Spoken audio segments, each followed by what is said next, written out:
মুখ্যমন্ত্রীর নির্দেশের পর তৎপরতা লক্ষ্য করা গিয়েছিল গোটা রাজ্যে, কিন্তু তখনও শীত ঘুমিয়েছিল ধূপগুড়ির প্রশাসন।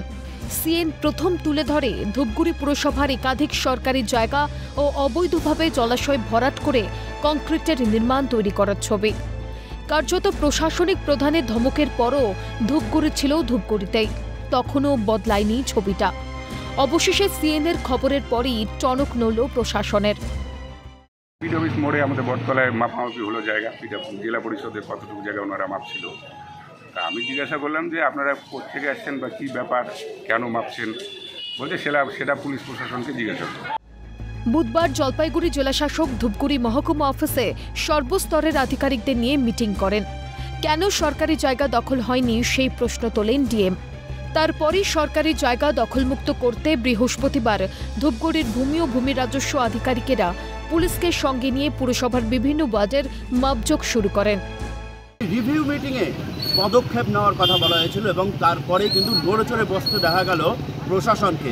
জেলা লেভেলে সবাইকে ডাকতাম, কিন্তু একটু আমরা চেঞ্জ করেছি আমাদের অ্যাপ্রোচকে। এখন আমরা ব্লকে ইয়া সাব ডিভিশন গিয়ে মিটিং করব। তো এখন সেকেন্ড হাফে আমাদের ল্যান্ড ইস্যু আছে, যেটা আমাদের একটু ডাইরেকশন আছে কি যেখানে যেখানে সরকারি জমির উপর এনফোর্সমেন্ট আছে ওর উপরে কিন্তু আমরা রিভিউ করব কি এখন কত কি কি অ্যাকশন আমরা অলরেডি নেওয়া হয়েছে, কোথায় কোথায় আমাদেরকে অ্যাকশন নেওয়া দরকার আছে। যদিও সবটাই লোক দেখানো বলে কটাক্ষ ছুঁড়েছে বিরোধীরা। যে শাসক দলের অঙ্গুলি হেলনেই এবং শাসক দলের নেতাদের মজতেই কিন্তু এ ধরনের সরকারি জমিগুলি আজকে বেদখল হয়েছে। আর আজকে মাননীয় মুখ্যমন্ত্রীর নির্দেশিকায় আজকে ময়দানে নেমেছেন সরকারি আধিকারিকরা, সরকারি জমি দখলমুক্ত করবেন। সম্পূর্ণরূপে এটা আইওয়াস মাত্র। 2.5 বছর ধরে ভোট হচ্ছে না, তো এখানে প্রশাসন আবার কি? এখানে তো নমিনেটেড ভোটের আয়ু হচ্ছে 6 মাস আমরা যতটা জানি। এখন বলছে অজ্ঞাত কারণে 2.5 বছর ধরে ভোট হচ্ছে না, তো কাউন্সিলর নাই, পৌরসভা নাই, থেকে ড্রেন দখল হবে না, তো কি দখল হবে?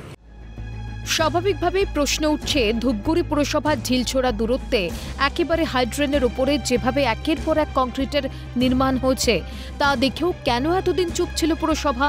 সংবাদ মাধ্যমের নজরে না পড়লে কি টনক নড়ে না প্রশাসনের?